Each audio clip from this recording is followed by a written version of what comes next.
Dang. No free plugs on here, Peloton. No free plugs. Welcome to KO Bets. My name is Bill. We've got NFL action today to review Week 15. Already had a couple of games. The Chiefs beat the Chargers. Took the over.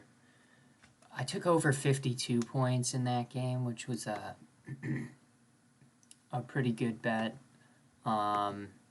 And then last night I placed some good bets after the UFC fights. I bet on the Colts initially, and then in the second half I bet on the Patriots. So it turned out well.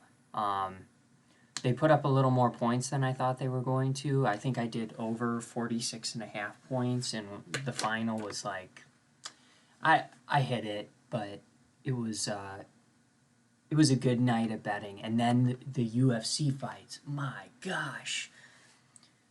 I think I only got one of my predictions wrong, and that was Raquel Pennington. She ended up getting a finish of her opponent Macy Chiasson. She got the submission. I was expecting that to go to a decision, but I got, I think, two money line predictions wrong, and that was Stephen Thompson and Levitt. I picked the other guy, Matt Sales.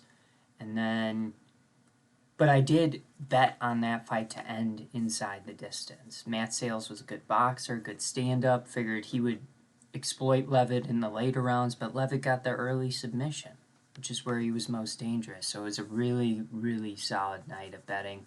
I got to update, actually, my little bit, which is sweet. Yeah, we're going to just go through this slate of NFL games. I mean, some absolutely absurd spreads, and we'll go through Tuesday. If you want, follow me on Twitter. I'll maybe I'm not gonna place any Tuesday game bets today or Monday game bets today. I just think there's, with protocols and stuff, there's just too many fluid parts, and you don't want to get caught betting on a favorite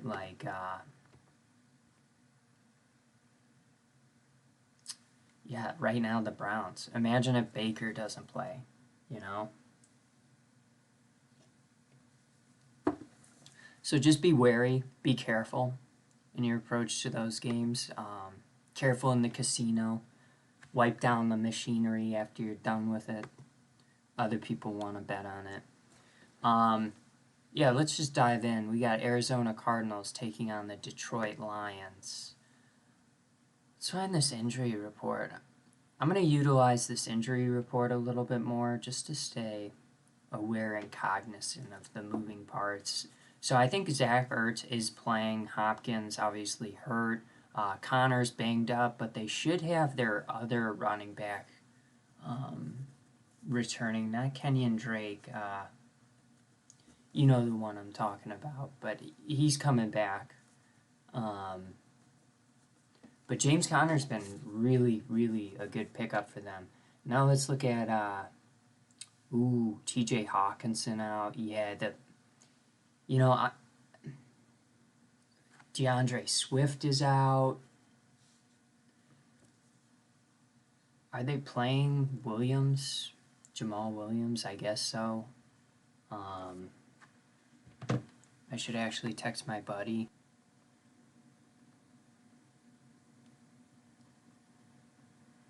Because I think he's got Williams. And that's an interesting play. He's in the playoffs right now. He's just, I'm on bye this week because I got the 1 seed. Yeah, we're gonna go with the Arizona Cardinals. They're just what I like to do is I like to within a range I'm more comfortable with. So I'll probably do minus 9.5 here. Take that off. For minus 155. I think that's kind of cool. Yeah, we'll go over 48. I don't think Arizona's defense is. No, we're gonna go under 48. I don't think Detroit's gonna have a great time being able to move the ball without Swift and Hawkinson in the lineup. Um, yeah, I don't think Arizona's got the best defense at this stage, a little banged up, but um, yeah, you gotta roll with the Cardinals. This next one's interesting. I'm probably not gonna bet on it just because, I mean, the Cowboys are so much better than the Giants. Um, the over-under is 44, which seems low to me. But Dallas's offense really hasn't been clicking the past few weeks. But that's a bet I like, is over 44. And I'll show you it as we queue up more. Is I like to queue up all night. You know, even if I'm more confident in one bet or another, it's just best to go in with a plan, diversify your bets a little bit. You know, I think round robins are kind of fool's errands, but we'll go with the Cowboys to cover the 11.5 point spread. Just think they're better, and they could do that maybe games out of 10. Um, you know, it is a division game on the road. Um, the Giants have shown an ability to be able to score the ball. I think it is going to be a little bit of a recipe of disaster for Daniel Jones with like Micah Parsons and some of the edge rushers that Dallas has. In the next game, we've got the Carolina Panthers at the Buffalo Bills. Buffalo, 14-point favorites. I mean, Buffalo, are they 14 points better than Carolina? Probably. But Carolina's well coached. Good football team. I'm just buying a little bit of this Buffalo Bills stock. I mean, Josh Allen looked amazing against the Buccaneers. I'm probably gonna tease it down a little bit. I mean, 14 is a lot.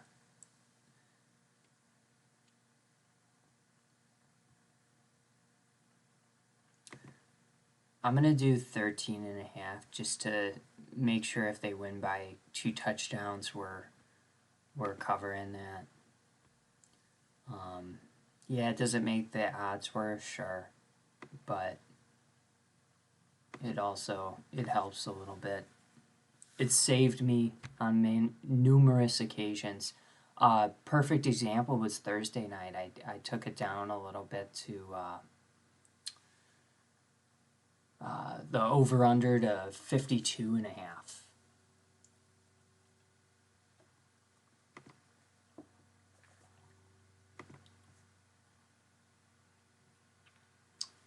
Next game, we got the New York Jets at the Miami Dolphins.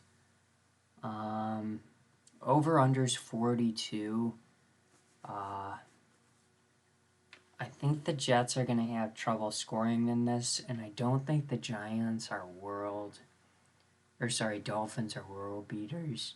I'm going to go with the Jets to cover on the road, the 10.5 points. I think it's going to be a low-scoring game in Miami, under 42 points. I think Miami wins it ultimately, but I think it's going to be low-scoring.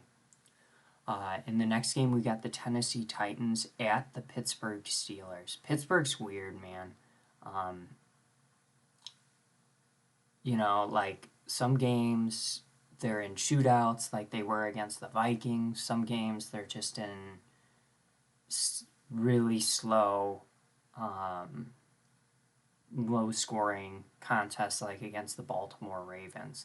I think this one with Tennessee and Pittsburgh's approach, run-heavy focus. I mean, Pittsburgh throws a lot, but they've been down a lot this year is why they've been throwing. I think they both got a run-first approach. I think this, Tennessee's obviously real efficient at moving the chains. I don't know. I guess I'm going to go with the Tennessee Titans on this one, on the money line and to cover the spread. For the over-under, 43.5. That's what I don't know about. It seems a little bit low scoring for a Tennessee game, but it seems about right for a Pittsburgh game. But I'm going to say it goes over. I am going to highlight Tennessee. I don't know if I'm going to put money on them, but I am going to highlight the money line just because they are, I mean, they're underdogs barely, but that's an intriguing one to me. I think Tennessee could go into Pittsburgh and definitely win. We've got Houston traveling to Jacksonville to take on the Jaguars. I'm not even checking my injury report. What did I pull this up for?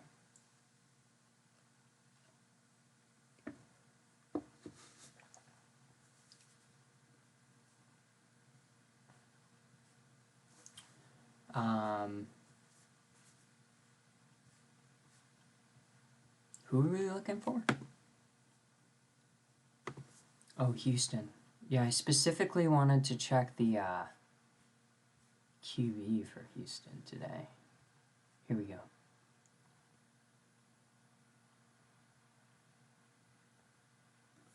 So Urban Meyer's gone, obviously. Yeah, I don't. Two bad teams. I think this is one you just maybe take a flyer on the underdog, right? If you're interested in betting in it, like, why not bet on the underdog, the Houston Texans? What? Like, is Tyrod? Yeah, Tyrod's playing. Full participant. They got Royce Freeman now, who I think will be more similar to an Ingram, who they had earlier this year. They're just going to maybe be able to run the ball a little bit more efficiently. Yeah, and then the Jaguars, they've just been bad all year. I think they could win, in a runoff kind of match, but I'm banking on Tyrod Taylor, ball management, game management, just outplaying Trevor Lawrence today. Not turning the ball over. We've got the Atlanta Falcons at the San Francisco 49ers. San Fran, I mean, they're kind of starting to roll offensively. I think Debo's healthy this week. You got Ajuik, whatever his name is. He's playing pretty well now. George Kittle, he's back. He's had 2 back-to-back monster weeks. Give me San Francisco to cover this spread. As you can see, I'm teasing it down to 6.5 points at home, just a touchdown. Over under 47.5. I'm going to go under. I think Atlanta struggles to score here. Atlanta's offense is pretty, savvy offense. They figure it out a lot of times how to put up points, but I'm going to go under. I don't think they figure it out on the road in San Fran. We've got the Cincinnati Bengals at Denver taking on the Broncos. This one's a tough one. I'm going to go with the Broncos to cover the spread, 3 points. Broncos super injured, I want to say, at running back, though. Let's see. Actually, Denver might have been the first one. Nope. I'm just barely. Here we go. Okay, so first the Bengals. We've got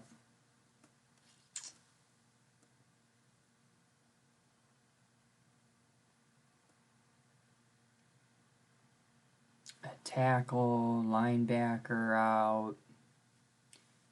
And then for the Broncos, yeah, I think both running backs are banged up. Oh, maybe Gordon's no longer on the report, though. Oh, no, there he is. Thumb, hip, questionable, knee, questionable. I think they'll be fine. They'll figure it out. Brad Chubb, full participant. Yeah, I like Denver. They've got this cornerback from Alabama. I don't know what his name is, but I gotta figure it out. He's a good player. You know, he reminds me a lot, like body type wise, of Ramsey. Just like supreme athleticism for the position. Like more athletic than the wide receiver, the counterpart lining up from him oftentimes, which is just nuts. But yeah, we're gonna go with Denver over under 44. I could see a low scoring game, so yeah, I'll go under. Green Bay Packers at the Baltimore Ravens. I don't think Lamar is gonna play. It's something to keep an eye on, but I don't think Lamar is gonna play.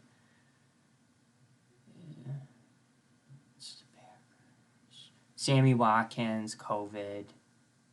I'm pretty sure. Oh, it says he's full participant. Yeah, Marquise Brown.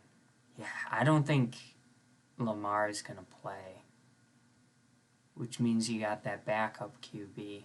I mean, I'm gonna. I mean, Packers 9-point favorite with that backup QB, no problem. And then the over under at 45.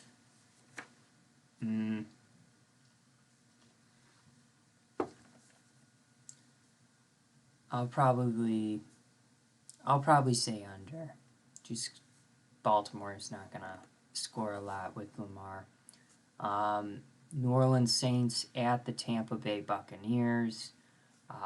Revenge game for Tampa. They didn't play New Orleans very well on the road earlier this year. Oh, I gotta change my. I wonder if the Miami line went even lower. I am teasing it down. I'm going to minus 9.5 points.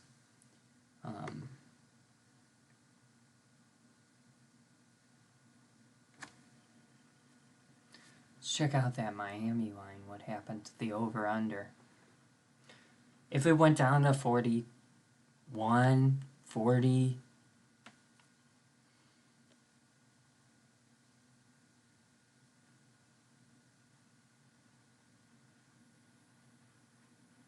Oh no, it went